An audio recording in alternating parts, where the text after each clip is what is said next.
Hello guys. അങ്ങനെ കുറച്ച് 2-3 ദിവസമായിട്ട് ഞാൻ വന്നിട്ടില്ലായിരുന്നു. ഇന്നാണ് ഫ്രീ ആയത്. കുറച്ച് കാര്യങ്ങളുടെ ഇടയിൽ ഇങ്ങനെ ഓട്ടമായിരുന്നു. നമുക്കെന്തെങ്കിലും സംസാരിക്കാനോ കൊണയടിക്കാനോ വല്ല വിഷയം വേണ്ടേ?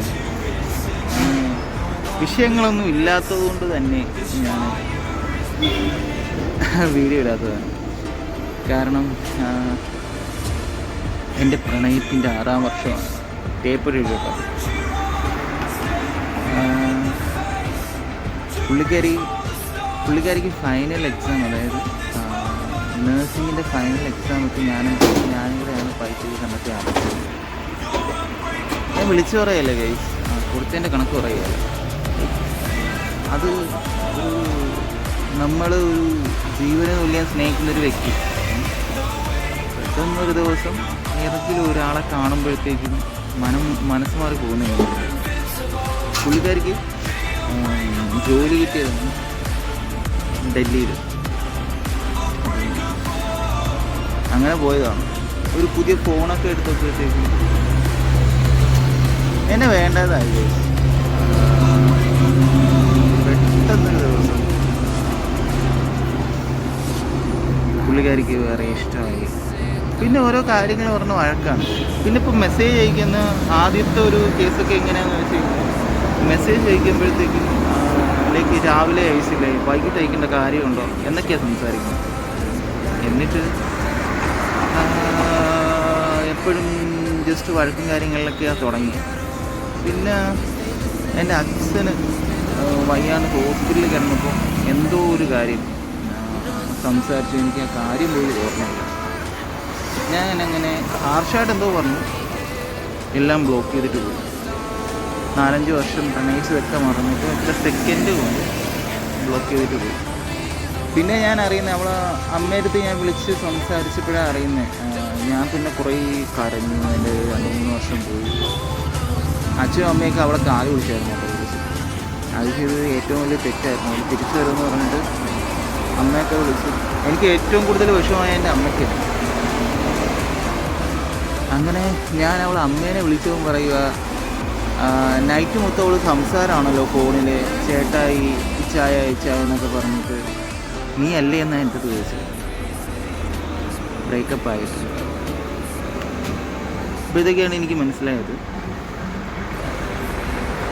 എന്നെ നൈസായിട്ട് തേച്ചതാണ്. അങ്ങനെ കഴിഞ്ഞ ദിവസം ലൈക്ക് യാദർച്ഛികമായിട്ട് പുള്ളിക്കാരിനെ ഞാൻ ഇൻസ്റ്റയിൽ കണ്ടായിരുന്നു. കുറേ സ്റ്റോറീസും കാര്യങ്ങളൊക്കെ ആയിട്ട്. അപ്പം മനസ്സിലായ കാര്യം, അവൻ കാര്യം കഴിഞ്ഞ് അവൻ്റെ ഒരു അവൻ കിട്ടേച്ചു. അവളിപ്പോൾ സാധാരണ അവൾ കുറേ പോസ്റ്റും കരഞ്ഞുകൊണ്ടും വിഷമിച്ചുകൊണ്ടും കുറേ പോസ്റ്റൊക്കെ ഇടുന്നുണ്ട്. അപ്പം ഞാൻ സംസാരിക്കേണ്ടതല്ല, ഞാൻ പോസ്റ്റ് കണ്ടുകൊണ്ട് എന്താ കാര്യമെന്ന് ചോദിച്ചു. അപ്പോൾ പുള്ളിക്കാരി പറഞ്ഞു, എന്തിനാ അറിഞ്ഞിട്ട് നിനക്ക് സന്തോഷിക്കാനാണോ? ഒരു കാര്യമുണ്ട് കേട്ടോ. അതായത് ഈ ആണുങ്ങളുടെ മനസ്സെന്ന് പറയുന്നൊരു സംഭവം, അതായത് ഒരിക്കലും നമ്മളെ തേച്ചിട്ട് പോയാലും, നമ്മളെ വേദനിപ്പിച്ചിട്ട് പോയാലും, ഇട്ടേച്ച് പോയാലും, ഒരിക്കലും എല്ലാവരും അല്ല, ഒരിക്കലും അവർ വേദനിക്കണം, അവർ അനുഭവിക്കണം എന്ന് ചിന്തിക്കുന്നവരല്ല. ചിലവരൊക്കെ അങ്ങനെ ചിന്തിക്കുമായിരിക്കും. അത് ഇപ്പോഴത്തെ ജനറേഷനായിരിക്കും. ഞാൻ ജനറേഷനെ കുറ്റം പറയത്തില്ല. ചില ആൺപിള്ളേരൊക്കെ ചിന്തിക്കുമായിരിക്കും. ആസിഡ് ഒഴിക്കുന്നതും മറ്റതും ഒക്കെ കാണാറില്ലേ. അത് ജനറേഷൻ്റെ കുറ്റമൊന്നും ഞാൻ പറയത്തില്ല. കുറേ ആൺപിള്ളേർ അതെങ്ങനെയാണ് എന്ന് എനിക്കിപ്പോഴും മനസ്സിലാവുന്നില്ല. സ്നേഹിച്ച ഒരാളുടെ മുഖത്ത്, അല്ലെങ്കിൽ ആ മുഖം കണ്ടിട്ടല്ലേ ഇഷ്ടപ്പെടുന്നത്, അവരുടെ മുഖത്ത് എങ്ങനെയാണ് ആസിഡൊക്കെ ഒഴിക്കുന്നത്, അവരെ ക്രൂരമായിട്ട് വഞ്ചിക്കുന്നതും കൊല്ലുന്നതൊക്കെ എങ്ങനെയാണെന്ന് വെച്ച് കഴിഞ്ഞാൽ എനിക്കൊരു പിടിയില്ല. എനിക്കത് ഇമാജിൻ പോലും ചെയ്യാൻ പറ്റത്തില്ല. പുള്ളിക്കാരൻ എൻ്റെ ചോദിക്കുക, ഞാനും അവനിപ്പോൾ പിരിഞ്ഞു, എനിക്ക് സമാധാനമായിരുന്നു. ഞാൻ എന്തൊരു തപസ്സിരുന്നു അവർ പിരിയാനായിട്ട്. ഞാൻ ഈ പിരിയേണ്ടതായിട്ടുള്ളൊരു കാര്യം ഞാൻ ഒരിക്കലും, പിന്നെ ഞാൻ മാക്സിമം വിളിച്ചു. 1-2 വർഷം കിടന്ന് വിളിച്ചു. തിരിച്ചു വരാൻ വേണ്ടിയിട്ട് വിളിച്ചു. ഞാൻ ഈ റിലേഷൻ ഉണ്ടെന്ന് അറിഞ്ഞിട്ട് പോലും എനിക്ക് ഒരിക്കലും അവളെ റീപ്ലേസ് ചെയ്യാൻ പറ്റാത്തതുകൊണ്ട് ഞാൻ കാല് പിടിക്കുന്നത് പോലെ കാല് പിടിച്ച് വിളിച്ചു. എൻ്റെ ടെക്നിക്ക് ഒരു സംഭവം ഞാൻ നോക്കിയിട്ടില്ല. സ്നേഹിച്ച ഒരാളെ എങ്ങനെയെങ്കിലും തിരിച്ച് നേടണം എന്നുള്ളൊരു കാര്യം മാത്രമേ, അല്ലാതെ എനിക്ക് പറ്റാത്ത വന്നപ്പോൾ കാല് പിടിക്കുന്നത്. എന്നിട്ട് അവൾ വന്നില്ല.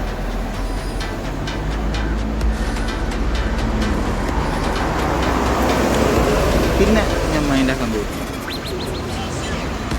എന്നെ വേണ്ടെന്ന് പറഞ്ഞു പോയ ഒരാളെ പിന്നെ ഞാൻ എന്തിനാണ് നമ്മൾ മൈൻഡാക്കുന്നത്? അങ്ങോട്ട് ചെന്ന് സ്ഥലം. പിന്നെ ഞാനും പറഞ്ഞു, പെണ്ണില്ലെങ്കിൽ ജീവിക്കാൻ പറ്റും എന്നുള്ളൊരു കാര്യം മനസ്സിലായി. പെണ്ണ് വേണമെന്നില്ല നമുക്ക് ജീവിക്കാനായിട്ട്. ഒരു പെണ്ണിന് എത്രത്തോളം ഒരാണിനെ വേണം അതുപോലെ തന്നെ ഉള്ളൂ ഒരാണിന് ഒരു പെണ്ണിനോടുള്ള ഒരു റിലേഷൻ അല്ലെങ്കിൽ ഒരു ഇൻറ്റിമസി എന്നൊക്കെ പറഞ്ഞ സംഭവം. നമുക്ക് ജീവിക്കാനായിട്ട് പെണ്ണൊന്നും വേണ്ട. എന്ന് വെച്ചാൽ ഞാൻ പെണ്ണ് കിട്ടത്തില്ല അങ്ങനെ എങ്ങനെയൊന്നുമല്ല, പെണ്ണ് നോക്കുന്നുണ്ട്, കിട്ടുന്നില്ല. അതാണ് സംഭവം. അപ്പം ഞാൻ പറയാൻ പോകുന്നൊരു കാര്യം, നിങ്ങൾ സ്നേഹിക്കുന്നുണ്ടെങ്കിൽ ഒരിക്കലും അത് പോയാലും ശരി, വിട്ടേച്ച് പോയാലും ശരി, തേച്ചാലും ശരി, ഒരിക്കലും റിവെഞ്ച് എടുക്കുന്ന രീതിയിൽ പോകും. Just leave it. അവിടെ വെച്ച് ലീവ് ചെയ്യുക. നിങ്ങൾ ശ്രമിക്കുക, തിരിച്ചു കൊണ്ടുവരാൻ ശ്രമിക്കുക. എന്നിട്ട് വന്നില്ല എന്നുണ്ടെങ്കിൽ ലീവ് ചെയ്യുക.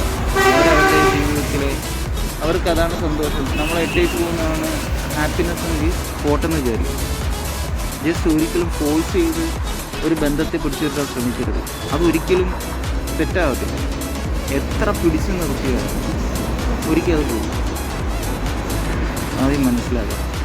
നിങ്ങളുണ്ടായിട്ടും വേറൊരാളെ സ്നേഹിക്കാൻ പറ്റുന്നൊരു മനസ്സെന്ന് പറയുന്നത് വല്ലാത്തൊരു മനസ്സാണ്. ആ ഒരു മനസ്സിനുടമയെ നമ്മൾ എത്രത്തോളം നമ്മളെ ചേർത്ത് നിർത്താൻ ശ്രമിക്കുന്നത്, എന്തൊക്കെ പറഞ്ഞാലും അതൊരു നാൾ നിങ്ങളെ കൈവിട്ട് പോകരുത്. അവർ പോയിരിക്കും. വേറെ കൂടുതൽ സ്നേഹം കൊടുക്കുന്നതോ കൂടുതൽ ആ പുള്ളിക്കാരൻ ഞാനുമായിട്ടുള്ള വ്യത്യാസം എന്തെന്ന് പറയുന്നു, പുള്ളിക്കാരൻ ഇൻസ്റ്റാഗ്രാമിൽ റീൽസൊക്കെ ചെയ്യുമായിരുന്നു. എനിക്കാണെങ്കിൽ ഈ സാമാനം ചെയ്യാനേ അറിയില്ല. അപ്പം ഇതാണ് എനിക്ക് പറയാനുള്ളത്. ആരും പ്രണയത്തിൻ്റെ ബേസ് ചെയ്ത് തേച്ചാലും റിവെഞ്ച് എടുക്കരുത്.